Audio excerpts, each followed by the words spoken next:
The war beast refused to step out of the cage, and that was the first sign something was wrong. I have been a cadet at Virex Combat Academy for 2 standard years, and in that time I have watched creatures from 12 different death worlds pass through our training halls without hesitation, without fear, without pause. Because that is what apex predators do. They move forward, they dominate space, they do not hesitate at doorways like uncertain prey, and yet the Croth Voidhound stood there. Massive shoulders filling the reinforced containment frame, its breath slow, controlled, its eyes scanning not the room but something deeper, something beyond the obvious. And for the first time since I arrived at this academy, the instructors were not in control of the situation. Instructor Havex kept his voice steady as he issued the command again, step forward, but the beast did not respond, not with defiance, not with aggression, just stillness, and that was worse, because stillness meant calculation, and calculation meant intent, and intent from a creature bred for war was never something you ignored. The room felt smaller suddenly, like the walls had shifted inward by a few inches, like the air itself had thickened, and I remember thinking that this was supposed to be routine. This was supposed to be just another evaluation day, another line of cadets standing shoulder to shoulder, waiting to be assessed, to be judged, to be measured against something that could tear through steel plating without effort. Because that was the point of the exercise: fear management, presence control, dominance hierarchy, all the things that separate a trained soldier from a liability. And yet none of that mattered if the creature refused to play by the rules. The Voidhound finally moved, but not forward, not out of the cage. It shifted its weight slightly, claws scraping softly against the floor, head lowering just enough to align its gaze with the line of cadets, and I felt that gaze pass over us like a scanner. Precise, deliberate, uninterested in most of what it saw. Cadets beside me adjusted their stance, some too rigid, some trying to look relaxed, all of them failing in small, obvious ways that a creature like this would notice instantly. Because predators always notice weakness. It is what keeps them alive.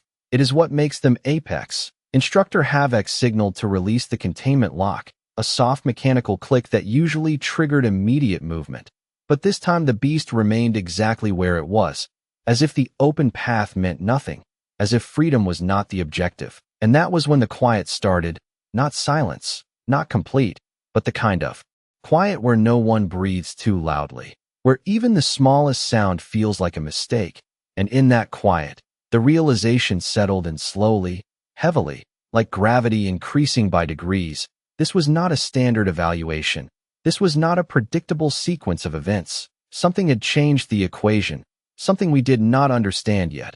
And the most unsettling part was not the size of the creature, not its reputation, not even the fact that it had ignored a direct command. It was the feeling, subtle but undeniable, that it was not looking for a target to challenge. It was looking for something specific, something precise, something that none of us had identified yet. And when a war beast starts searching instead of reacting, it means the rules you thought you understood were never the real rules to begin with. Instructor Havex did not raise his voice again, and that was the second sign something was wrong, because he was not the type to repeat himself without escalation. 17 cycles of command experience had carved that habit out of him completely. Yet now he simply stood there, one hand resting near the control panel, watching the creature with a level of attention I had never seen him give to any cadet, any instructor, or any threat assessment simulation, and that told me more than any briefing ever could. The Voidhound was not being evaluated.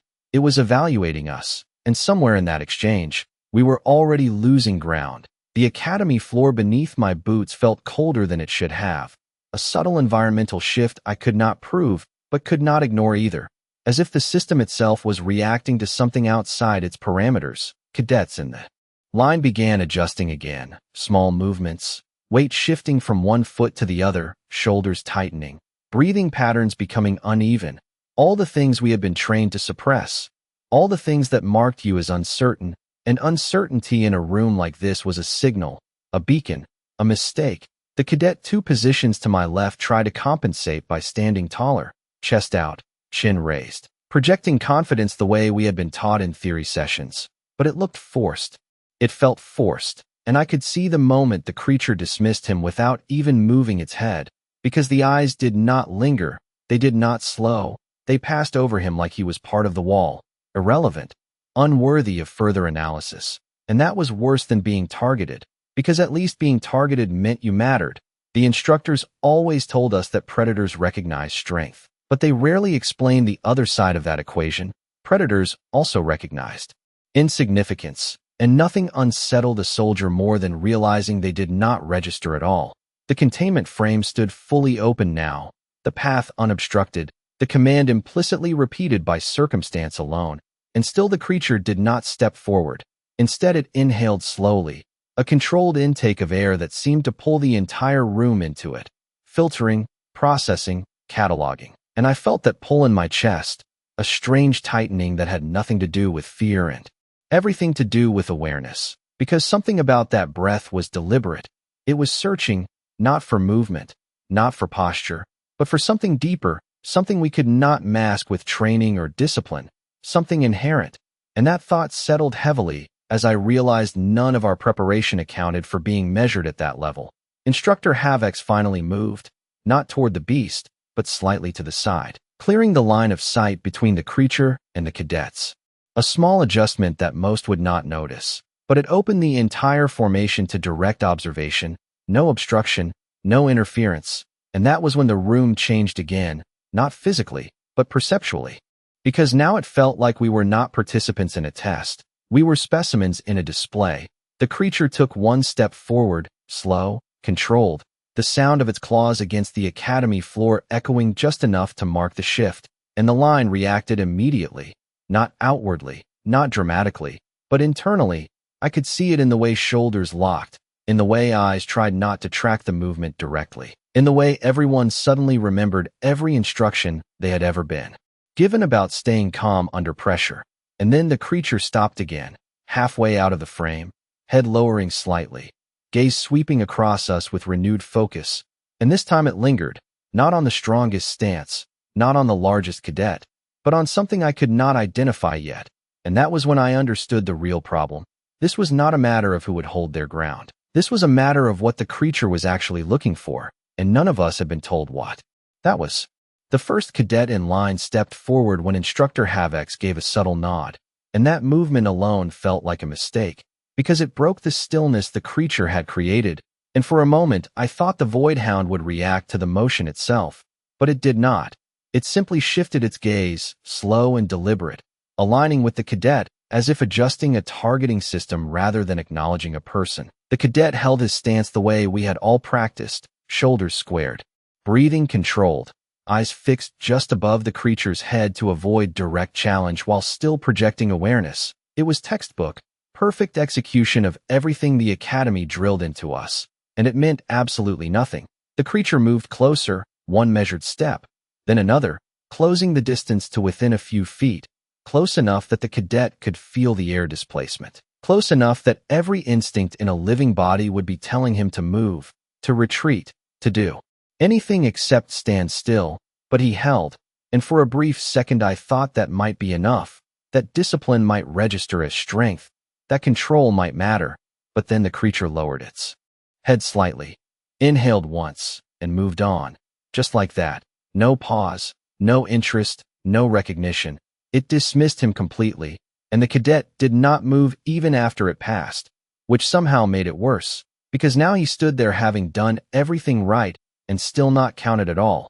The second cadet tried a different approach, subtle but noticeable, shifting weight to appear more grounded, more stable, a stronger center of gravity, something to signal physical capability, but the result was the same. The creature approached, evaluated, inhaled, and moved on. And with each repetition the pattern became clearer. It was not testing reaction time. It was not measuring strength in the way we understood it. It was filtering, eliminating, narrowing its focus with a precision that felt almost clinical. And the line began to change, not outwardly, but internally. Confidence started to fracture in small ways. Posture became less certain, breathing less controlled, and even those who tried to compensate only made the shifts more obvious. Because overcorrection was still a signal, still a flaw. The third cadet flinched, barely noticeable, just a slight tightening of the jaw when the creature came close. But it was enough.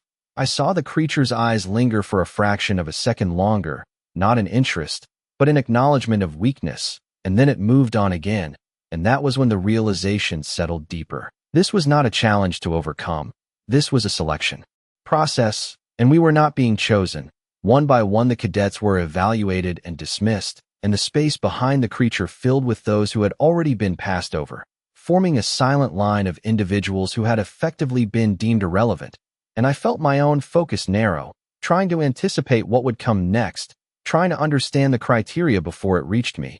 But there was nothing to analyze. No consistent pattern that matched our training, no metric we had been taught to optimize. It was looking for something we did not know how to display, and that uncertainty was the real pressure, heavier than any physical threat, heavier than any simulated combat scenario, because you cannot prepare for a test when you do not know what is being tested.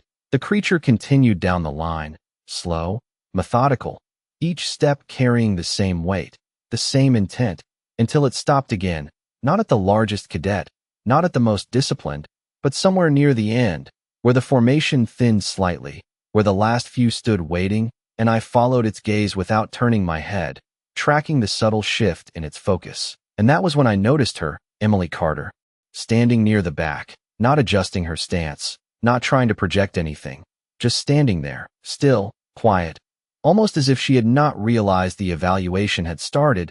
And for a moment I thought she was making a mistake, because in a room like this, doing nothing usually meant you had already failed.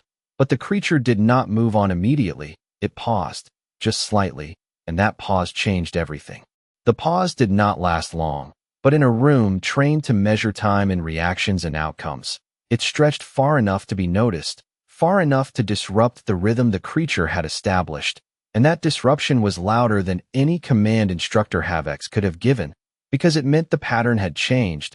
The sequence was no longer predictable, and every cadet in that line felt it at the same moment, even if none of us moved. The Void Hound did not advance immediately. It did not dismiss her the way it had dismissed the others. Instead, it remained where it was, head slightly lowered, eyes fixed, and for the first time since it stepped out of containment, it stopped scanning the group and focused on a single point.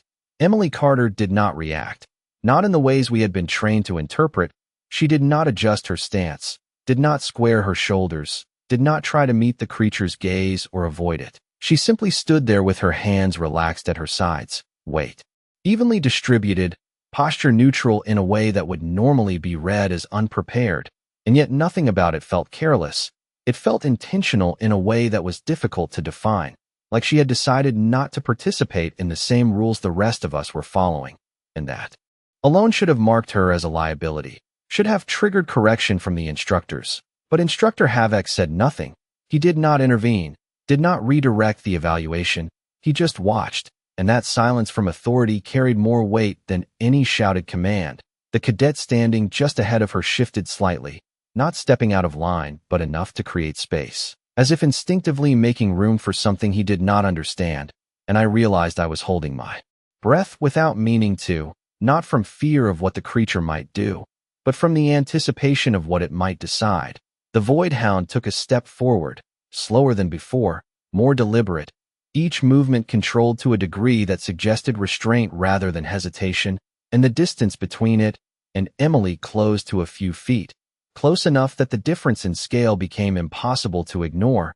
It towered over her, its presence filling the space, its shadow stretching across the floor, and still she did not move, did not tense, did not give it anything to react to. The creature lowered its head further, bringing its line of sight closer to her level, and the room seemed to narrow around that single point of contact, everything else fading into background, every other cadet forgotten in that moment.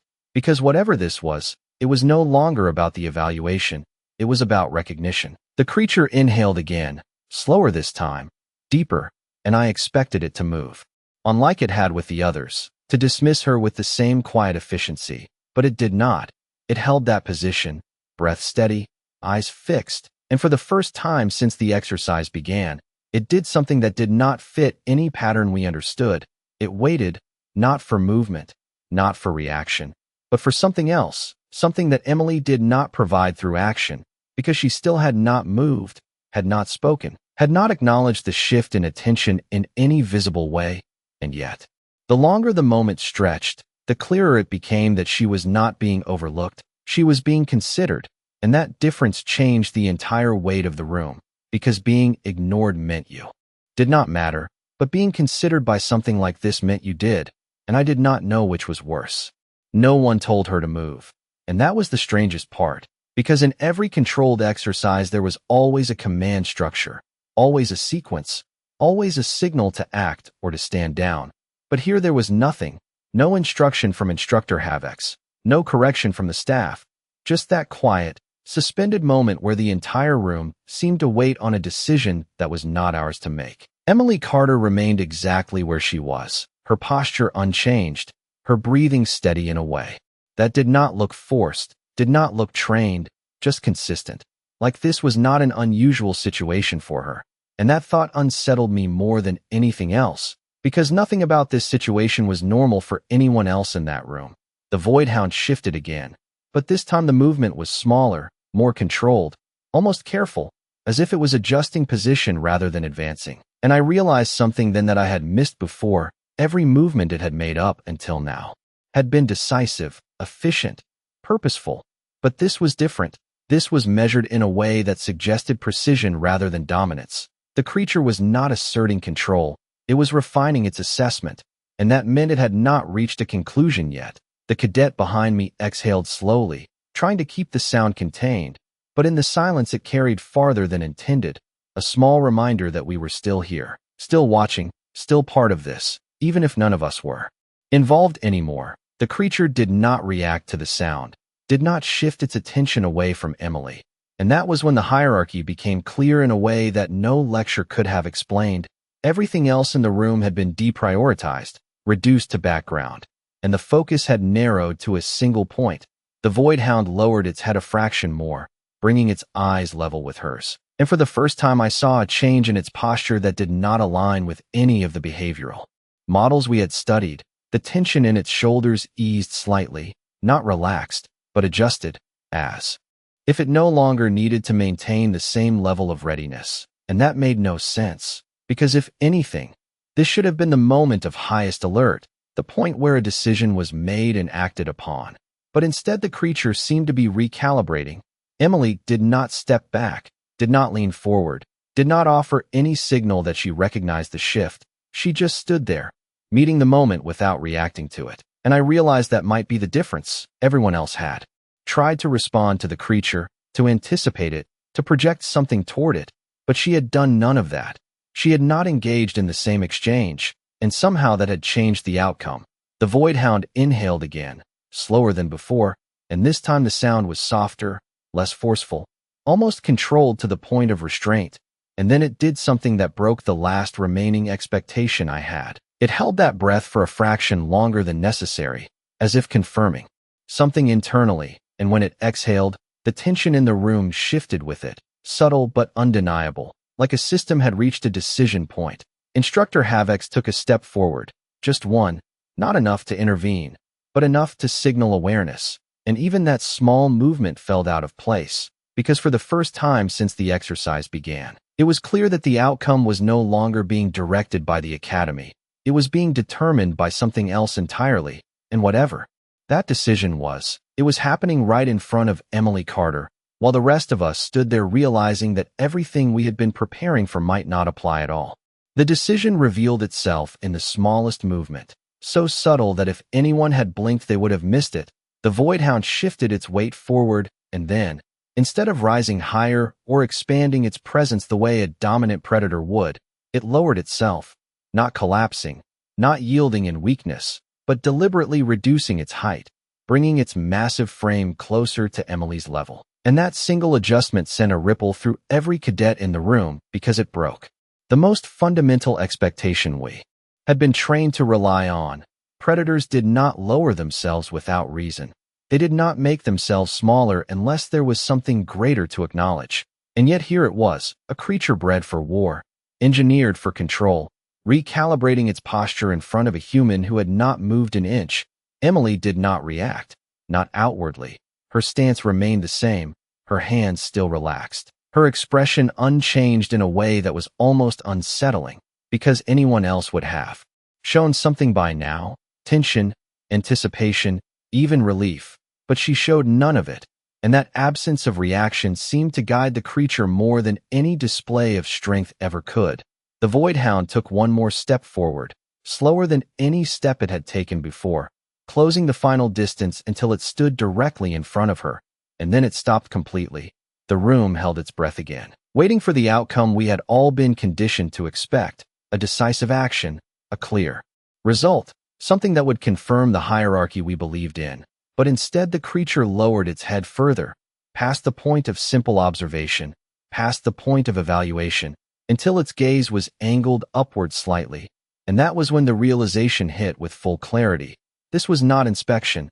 This was acknowledgement. Instructor HFY moved again, faster this time. A step that suggested he was about to intervene, about to reassert control over the exercise. But he stopped himself halfway, as if recognizing that interference would disrupt something he did not fully understand. And in that hesitation, the authority of the room shifted completely. The academy, the instructors, the entire structure we relied on, all of it became secondary to what was happening between the creature and the human standing in front of it. The Void Hound exhaled slowly, the sound softer now, controlled, almost restrained, and then it did something that no training simulation had ever prepared us for. It lowered itself further, front limbs bending, massive frame settling toward the floor in a motion that was unmistakable in its meaning, not submission born from fear, not compliance forced by command, but a deliberate, conscious choice to yield position, to reduce its dominance in the presence of something it had identified as greater. The cadet line behind me shifted almost imperceptibly, a collective reaction that none of us intended, because we all understood at the same moment that the hierarchy we believed in had just been rewritten. Emily Carter still had not moved, had not acknowledged the change in any visible way, and somehow that made it even more absolute, because this was not earned through action, not triggered by force. It was recognized without effort. And that was the part that unsettled me the most. Because if a war beast could identify something like that without being shown, then it meant there were rules operating beneath the ones we had been taught. Rules we did not understand, rules that placed her somewhere we could not reach. And as the creature settled fully in front of her, its posture steady, its presence controlled, the realization became impossible to ignore. This was not a test of strength. It was a moment of recognition, and we were all witnessing something that none of our training had prepared us to comprehend. No one spoke, not even the instructors, and that silence carried more authority than any command ever had, because it meant there was nothing left to correct, nothing left to guide. The outcome had already surpassed the structure we relied on, and for the first time since I arrived at the academy, I understood what it felt like to witness something that training could not contain.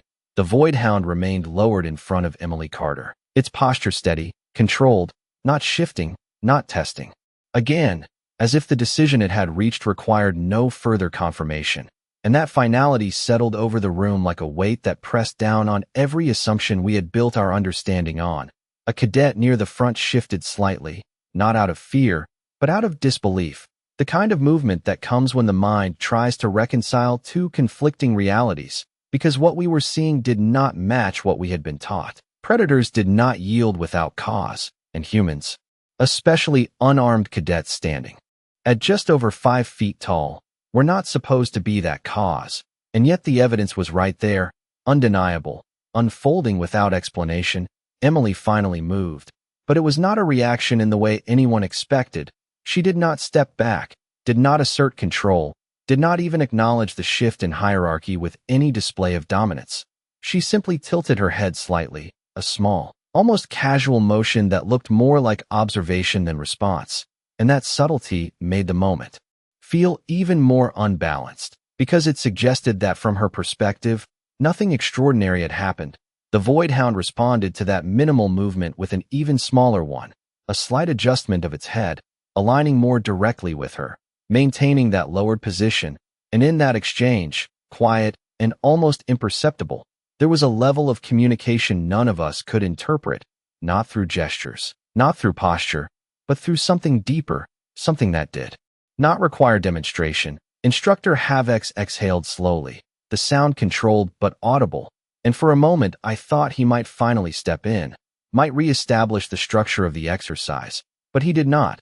He remained where he was, watching, learning, and that was the moment that changed everything for me. Because if someone like him, someone who had built his entire career on understanding combat behavior and dominant structures, chose to observe instead of intervene, then whatever. It was not something he could override. The cadet beside me whispered something under his breath, too quiet to fully hear, but the tone carried disbelief, and I realized that we were all thinking the same thing, trying to assign meaning to something that existed outside our framework.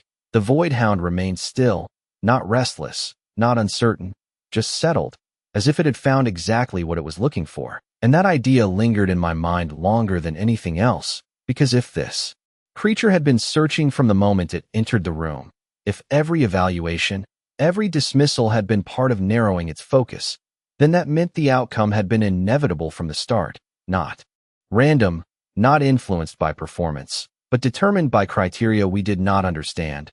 Emily Carter had not done anything to trigger this. She had not demonstrated strength, had not reacted with speed or precision. She had simply existed within the space in a way that aligned with whatever the creature recognized, and that realization was more unsettling than any display of power could have been, because it suggested that there were layers to this hierarchy that could not be trained, could not be replicated, could not even be measured by the systems we trusted. The room remained locked in that moment. No one stepping forward, no one breaking formation, because we all understood, even without being told, that whatever came next would not follow the rules we had been given. And for the first time, I began to question whether those rules had ever been complete to begin with. It should have ended there, with the decision made and the hierarchy established. But the moment did not release us. It held, stretching beyond what any standard evaluation allowed, as if the room itself was waiting for confirmation that what we were seeing was real, that it would not suddenly reverse, that the creature would not rise and reassert the order we understood. But it did not. The Void Hound remained exactly where it was, lowered, still, its focus locked entirely on Emily Carter, and in that stillness something else became clear, something I had missed while trying to process the shift in dominance. The creature was not just yielding position, it was maintaining it, sustaining that state with intention, and that required more control than any display of force, because holding back, restraining instinct, choosing not to dominate when you could, that was a level of discipline we had never associated with something like this. Emily moved again, just slightly, shifting her weight from one foot to the other, a natural adjustment, the kind anyone might make after standing still for too long. And yet the effect it had on the creature was immediate, not dramatic, not reactive, but responsive in a way that suggested awareness rather than instinct. The Void Hound adjusted its head position to match the new angle, maintaining alignment with her without breaking the lowered posture.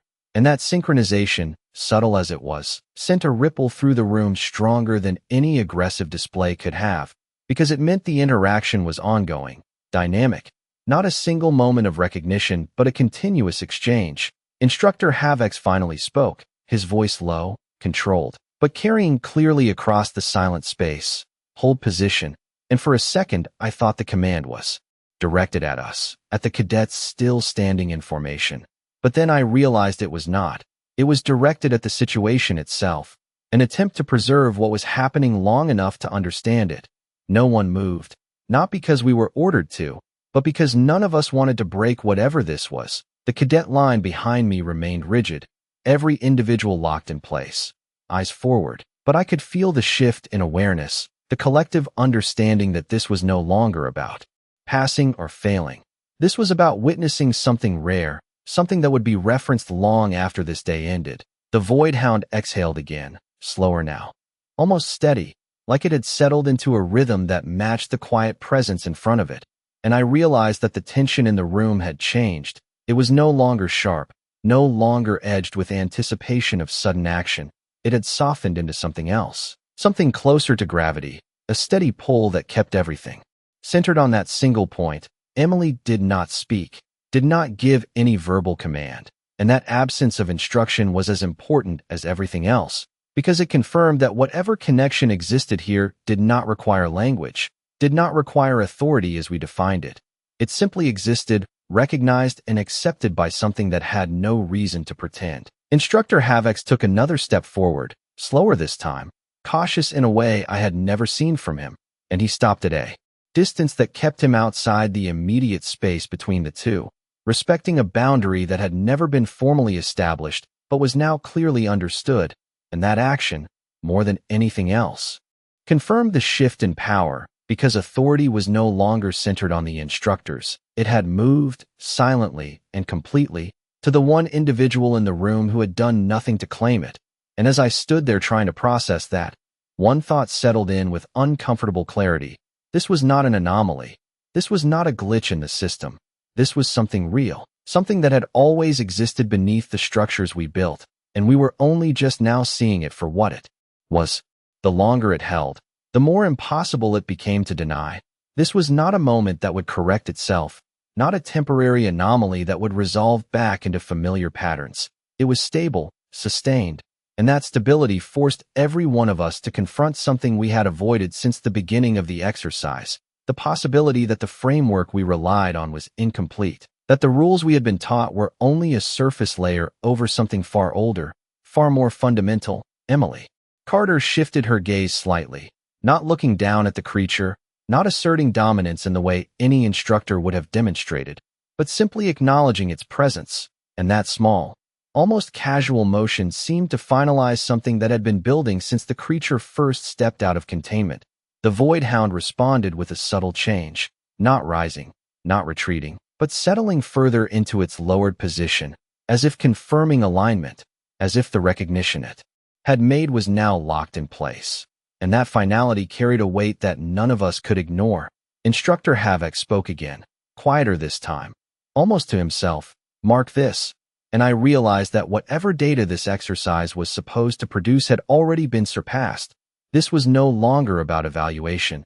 This was documentation of something the Academy had not anticipated. The cadet line behind me remained frozen, not by command, but by understanding, because we all knew that moving now, breaking formation, even shifting too much, would feel like interrupting something that was not meant to be disturbed, and that instinct, shared across every individual in that room, told me more about the situation than any briefing ever could.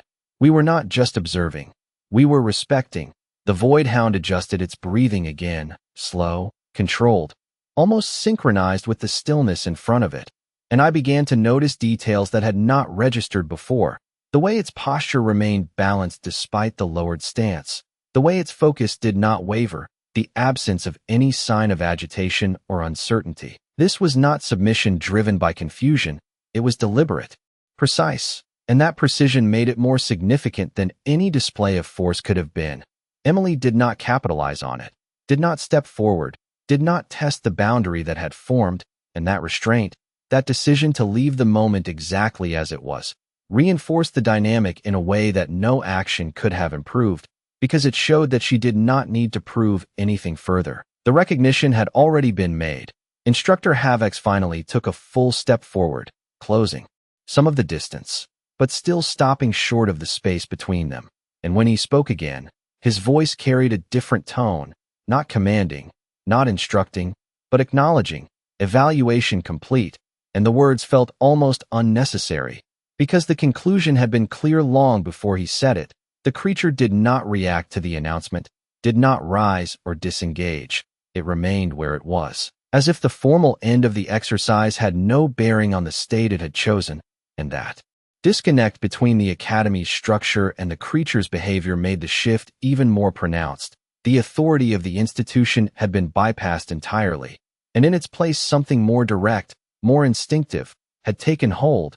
The cadet beside me exhaled again, this time without trying to hide it, and I realized I had been holding my breath longer than I thought, not out of fear, but out of focus, because everything about this moment demanded attention, demanded understanding, even if we did not yet have the tools to achieve it.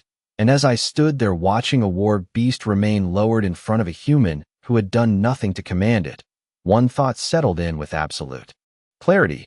This was not the end of the evaluation. This was the beginning of something we were not ready to measure. The command ended the exercise, but it did not end the moment.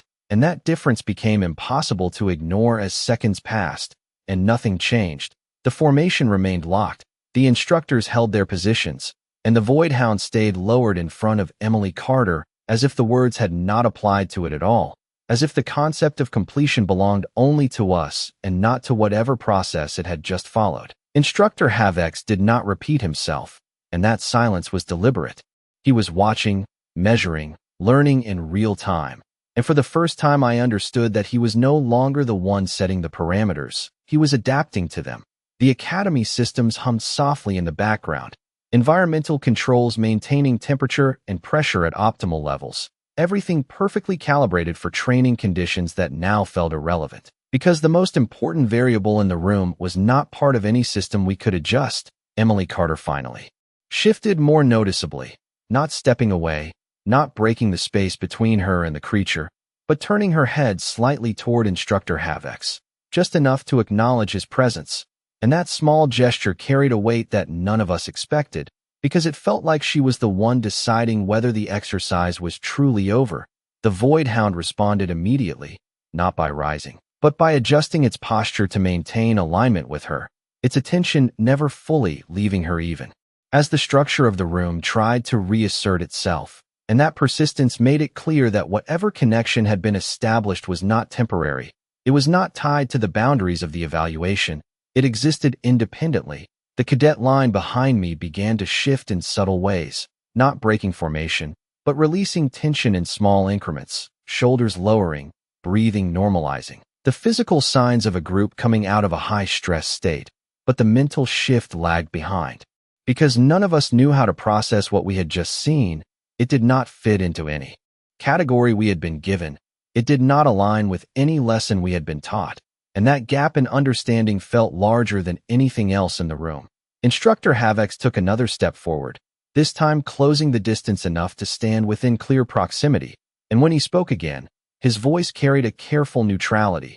"Carter, stand easy," and the phrasing was important, not a command to disengage, not an order to step back, just permission to relax, and Emily followed it in the simplest way possible. Her shoulders eased slightly, her stance shifting from formal readiness to something more natural, and the effect on the creature was immediate and unmistakable. The Void Hound lowered itself further, settling fully, its posture now completely non-threatening in a way that contradicted everything we knew about its nature. And that final shift removed any doubt that what we were witnessing was intentional, controlled, and sustained. The instructors exchanged brief glances, silent communication passing between them, and I could see the realization forming even in them. This was not a case study they had prepared for. This was something new, something that would require explanation later.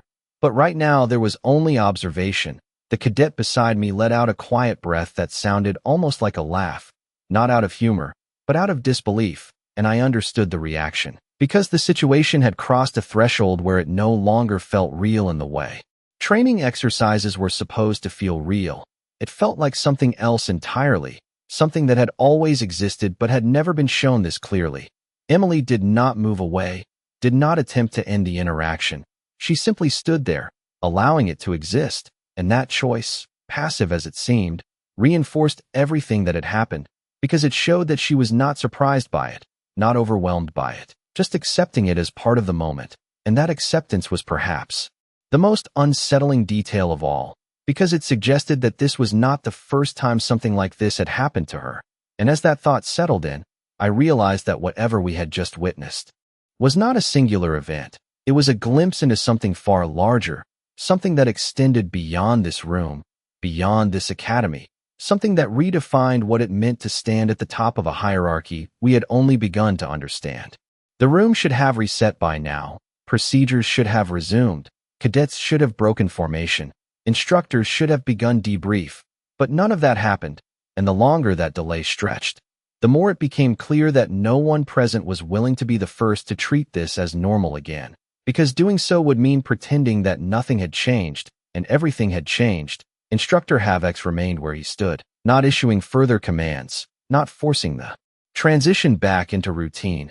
And that restraint was not hesitation, it was recognition. He understood that whatever this was, it required observation more than control, and that alone told me how far outside standard doctrine we had moved.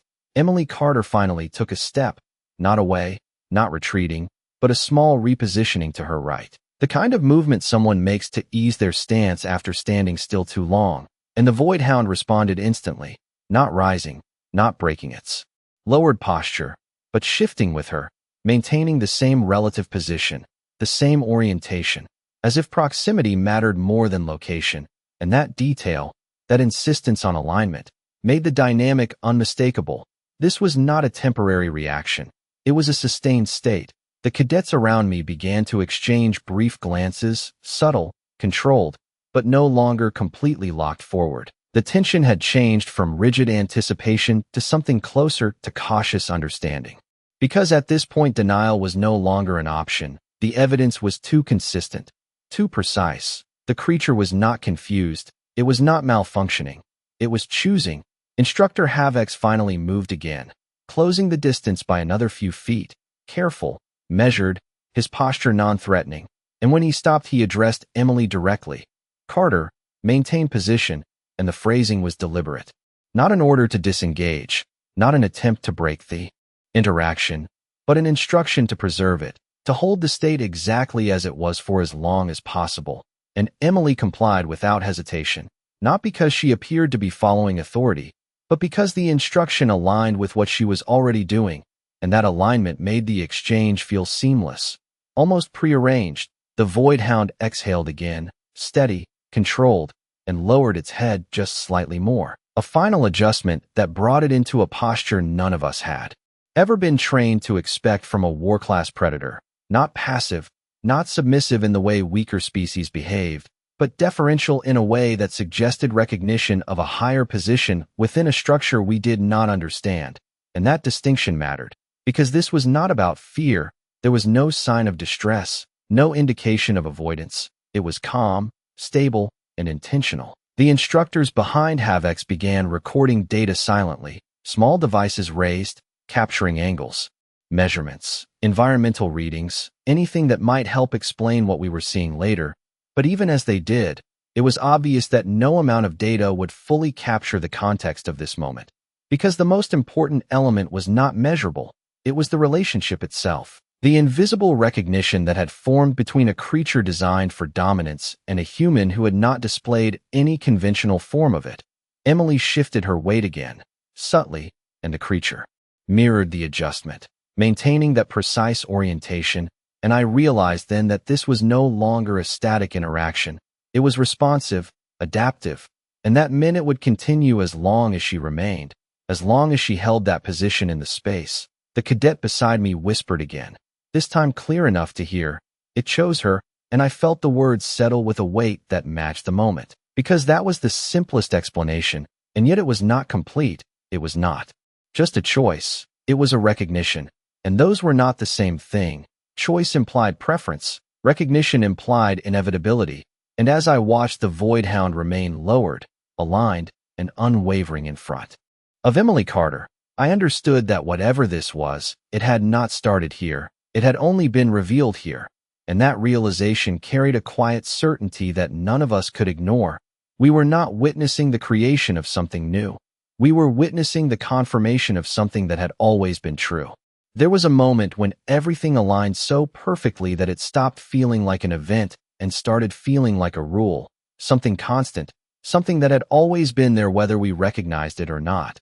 The Void Hound remained in that lowered posture, unwavering, not shifting, not reconsidering, and the longer it held that position, the more it redefined the space around it. Because this was no longer an interaction, it was a state of order, and every individual in the room adjusted to it without being told. Cadets stood quieter, instructors moved more carefully.